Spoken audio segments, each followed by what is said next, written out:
गरीबी खत्म नहीं हो रही तो गरीब को खत्म कर दो, बेरोजगारी खत्म नहीं हो रही तो बेरोजगार को खत्म कर दो, बीमारी खत्म नहीं हो रही तो बीमार को खत्म कर दो, और ठीक उसी तरीके से अगर न्याय नहीं मिल रहा तो न्याय व्यवस्था को ही खत्म कर दो।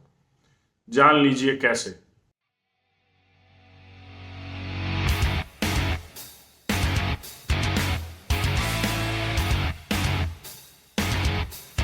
सिर्फ भारत में पूरी न्याय व्यवस्था को अगर हम देखें तो 5 करोड़ केस पेंडिंग है। इसका मतलब 40 से 50 करोड़ लोग प्रत्यक्ष या अप्रत्यक्ष, डायरेक्टली या इनडायरेक्टली भारत की न्याय व्यवस्था से जुड़े हुए हैं। मतलब उन्हें हर रोज या महीने में एक बार या लगातार कहीं ना कहीं कोर्ट में चक्कर काटने पड़ते हैं अपनी किसी भी न्याय मांगने के लिए या फिर न्याय होने के लिए।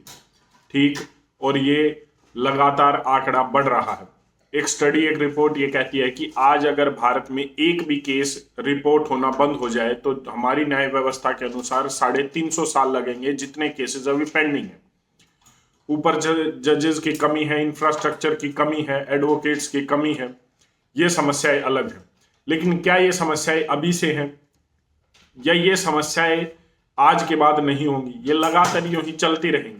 सरकार ठीक इसी तरीके से समस्याओं को बरकरार रखेगी, क्योंकि अगर समस्याएं होंगी तो ही आपको एक नया समाधान दिया जाएगा। समाधान ये भी हो सकता है कि रिटायर्ड जजेस की भर्ती की जाए ताकि जजेस की जो कमी है वो ना हो और न्याय व्यवस्था को जो है सुदृढ़ किया जाए और इसको तेजी से आगे बढ़ाया जाए। ये मैंने एक उदाहरण दिया है जो हो सकता है। इसके अलावा बहुत सारे उदाहरण हैं जो किए जा सकते हैं। लेकिन समाधान क्या होगा? समाधान होगा कि जजेस की ही छुट्टी कर दो। हाँ, बचे कुचे जो जजेस हैं उनकी जगह कोई और ले लेगा। कौन लेगा? जैसे एडवोकेट्स की जगह एआई के सॉफ्टवेयर ले रहे हैं। मैंने इस पर काफी पहले बात की थी अपनी वीडियो में। उस समय कुछ लोगों ने तो माना, लेकिन बहुतों ने इसे कॉन्स्पिरेसी थ्योरी का भी नाम दिया। लेकिन आज मैं बात करूंगा उस कहावत पर कि प्रत्यक्ष को प्रमाण की जरूरत नहीं होती। यूनाइटेड स्टेट्स ऑफ अमेरिका में एक कोर्ट में अब एक एडवोकेट की जगह आर्टिफिशियल इंटेलिजेंस का एक रोबोट एक व्यक्ति का केस लड़ने जा रहा है, उसको डिफेंड करने जा रहा है कोर्ट में।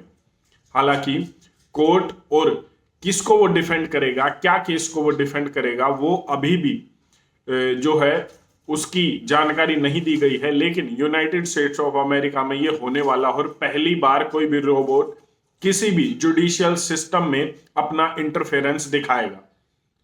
कुछ लोग जानकर खुश होंगे। ये प्रत्यक्ष को प्रमाण की जरूरत नहीं वाली बात है, ये एडवोकेट्स की रिप्लेसमेंट है और ये शुरुआत है। इसे लगेंगे अभी 5-7 साल भारत में भी आने में, लेकिन ये हो जाएगा, जल्द ही हो जाएगा, शायद उससे भी पहले हो जाए। लेकिन उसके बाद क्या होगा? जब एडवोकेट्स नहीं रहेंगे तो उसके बाद नंबर आएगा जजेस का। जजेस भी आर्टिफिशियल इंटेलिजेंस के रोबोट्स होंगे, वो न्याय करेंगे। अब वो न्याय करेंगे या अन्याय करेंगे वो एक अलग बात है और ये होने वाला है। मैंने इस पर बड़ी डिटेल में बड़े अच्छे से समझाया था कि किस तरीके से रोबोट्स पर रेसिज्म का जो है लगातार आरोप लगता जा रहा है, क्योंकि वो एक फीड प्रोग्राम है। वो सीखेगा, वो आर्टिफिशियल इंटेलिजेंस से लर्निंग मॉडल सीखेगा, लेकिन आप कहीं ना कहीं उसके बेसिक्स में एक ऐसा प्रोग्राम, एक इंफॉर्मेशन डालेंगे जो कौन डालेगा? जो आदमी ही डालने वाले हैं, जो कोई कंपनी डालने वाली है। और एक कंपनी कभी भी सेकुलर नहीं हो सकती, उसका एक एजेंडा होता है, वो किसी न किसी विचारधारा से होगी, लेफ्ट विंग, राइट विंग या कम्युनिज्म, वो होगी जरूर। और अगर इस तरीके से होगा तो फिर क्या वो न्याय करेंगे या अन्याय करेंगे? मैं ये नहीं कहता कि आज हमारे जो जजेस बैठे हैं वो 100% न्याय करते हैं, लेकिन किसी भी आर्टिफिशियल इंटेलिजेंस के रोबोट से तो वो आज भी अच्छे हैं और कल भी वो अच्छे ही होंगे। तो मुझे लगता है कि सरकार को समाधान और कुछ ढूंढने चाहिए, ना कि टेक्नोलॉजी के। हाँ, सरकार के लिए अच्छा है कि एक रोबोट को बिठाया जजेस की सीट पर और वो दिन रात वहां पर बैठकर फैसले सुनाता रहेगा, बजाय एक जज को रिक्रूट करने में जो हर महीने सैलरी लेगा, एक घर लेगा, नौकर चाकर चाहिए, उसे गाड़ी चाहिए और वो सारी फैसिलिटीज चाहिए जिसमें सरकार का पैसा खर्च होता है।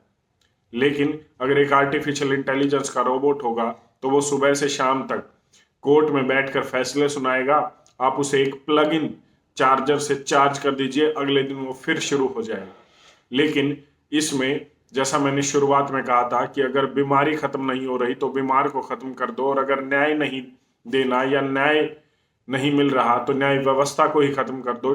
ठीक उसी तरीके से न्याय व्यवस्था दम तोड़ देगी, और जो हमारे संविधान के पिलर्स हैं, जो सेक्युलरिज्म है, जो न्याय व्यवस्था पर हम बहुत गर्व से बात करते हैं, हम लार्जेस्ट डेमोक्रेसी की बात करते हैं, वो बातें हमें करना बंद करना होगा, क्योंकि वो रहेंगी ही नहीं हमारे समाज में।